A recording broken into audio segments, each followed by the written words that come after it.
آج کے سبق میں آپ نون ساکن اور تنوین کے احکامات کے بارے میں پڑھیں گے. آئیے اس کی ابتدا کرتے ہیں. بسم اللہ الرحمن الرحیم. بسم اللہ الرحمن الرحیم. نون ساکن اور تنوین کے احکامات میں سے 4 حکم ہیں، یعنی اس کے 4 قاعدے ہیں. یاد رکھیے کہ جب نون ساکن اور تنوین الفاظ میں آتے ہیں تو ان کے بعد مختلف حروف آتے ہیں، اس لیے ان کے مختلف قواعد ہیں اور ضابطے ہیں. آج جو آپ قاعدے پڑھیں گے ان میں ہے نون ساکن تنوین کے. سب سے پہلا قاعدہ ہے اظہار حلقی. اظہار حلقی. دوسرا ہے ادغام، ادغام. اقلاب، اقلاب. اخفاء حقیقی. اخفاء حقیقی.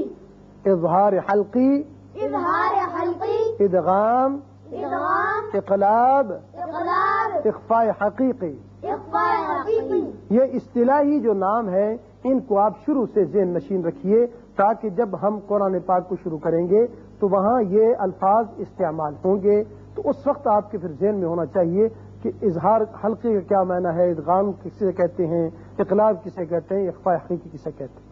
آج سب سے پہلا جو سبق ہے وہ صرف آپ کو اظہار حلقی کے بارے میں بتایا جائے گا کہ اظہار حلقی کیوں کہتے ہیں. نون ساکن اور تنوین کے بعد اگر حروف اظہار میں سے کوئی حرف آ جائے تو وہاں نون کو ظاہر کر کے پڑھتے ہیں اچھی طریقے سے.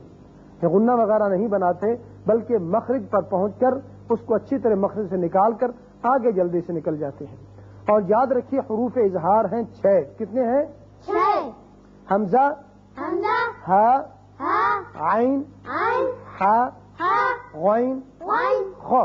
خا. یہ 6 آپ یاد رکھیے گا کہ جب بھی یہ نون ساکن یا تنوین کے بعد ان میں سے کوئی آ جائے حروف اظہار میں سے تو اس وقت وہاں نون کو ظاہر کر کے پڑھتے ہیں. اب مثالیں لیں کہ نون ساکن کی مثال 1 کلمے میں بھی ہوتی ہے، 2 میں بھی، لیکن تنوین کی ہمیشہ 2 کلموں میں مثال آئے گی. سب سے پہلا حرف ہے حمزہ. حمزہ کی مثال نون ساکنہ میں 1 کلمے کی، ین اونا. ین اونا. اب دیکھیے نون ساکن کے بعد حمزہ آ گیا، لہذا نون کو ظاہر کر کے پڑھیں گے، ین اونا. ین اونا. اب نون ساکنے کی مثال 2 کلموں میں، من آمنا. من آمنا. من آمنا. من آمنا. تنوین کی مثال 2 کلموں میں، جنات الفافا. جنات الفافا. اس کے بعد دوسرا حرف جو ہے حروف حلقی میں سے وہ ہے ہا. اس کی مثال 1 کلمے میں جب نون ساکن ہو، منہاجا. منہاجا. منہاجا. منہاجا. اور 2 کلموں میں منہاجر. منہاجر. منہاجر. منہاجر. اور تنوین کی مثال 2 کلموں میں جروفن ہارن. جروفن ہارن. جروفن ہارن. جروفن ہارن. حمزہ ہو گیا، ہا ہو گیا. اس کے بعد ہے تیسری مثال عین کی. تیسرا عین جو حرف ہے یہ حروف حلقی میں سے ہے، انعمت. انعمت. اب نون ساکن کے بعد عین آ گیا، نون پر ہم نے اظہار کیا، نون کو ظاہر کر کے پڑھا، انعمت. انعمت. 2 کلموں میں مثال نون ساکنے کی، ومن عاد. ومن عاد. ومن عاد. ومن عاد. اور 2 کلموں میں تنوین کی مثال سمیع علیم. سمیع علیم. دیکھیے تنوین جو نون اظہار ہوتا ہے یہاں تو اچھی طرح اظہار کریں گے ہم، سمیع نہیں کرنا، یا سمیع یہ بھی آواز غلط ہے. سارا دار و مدار اس کی نطق کا جو ہے وہ آواز پر ہے، لہذا جو آواز جہاں جس حرف کی جیسے نکلتی ہے اس کو آپ ذہن نشین کرتے جائیں گے تو انشاءاللہ آپ کے لیے آسانی ہوگی. سمیع علیم. سمیع علیم. آپ نے حروف اظہار میں سے 3 کی مثالیں سن لی، حمزہ، ہا اور عین کی. اب باقی ہیں ہا، غین، خا. اب تینوں کی مثالیں آپ کو سمجھاتا ہوں.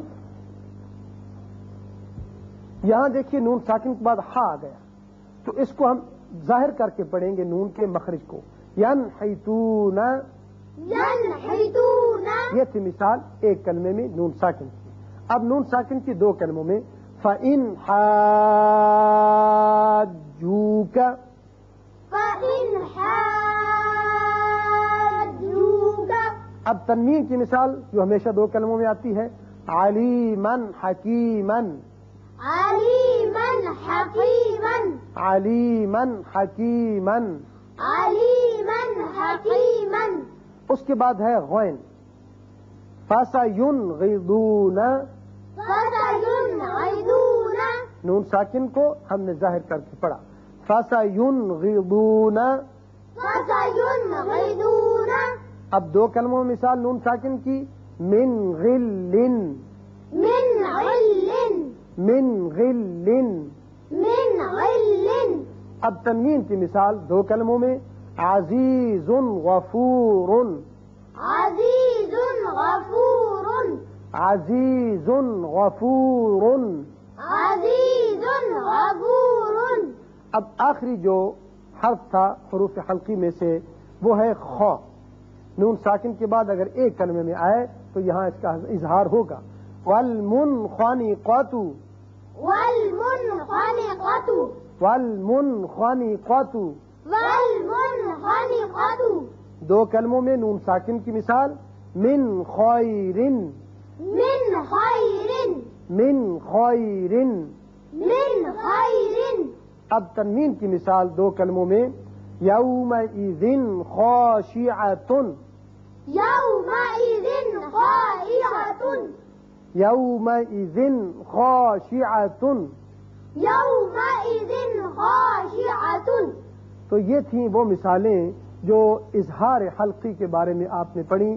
6 حروف بھی آپ نے سمجھ لیے، حمزہ ہا، ہا خا، عین غین، یہ 6 حروف حلقی ہیں. جب بھی نون ساکن اور تنوین کے بعد آ جائیں تو یاد رکھیں وہاں نون کا اظہار ہوگا. اللہ تعالی ہمیں صحیح سے یاد رکھنے کی توفیق عطا فرمائے.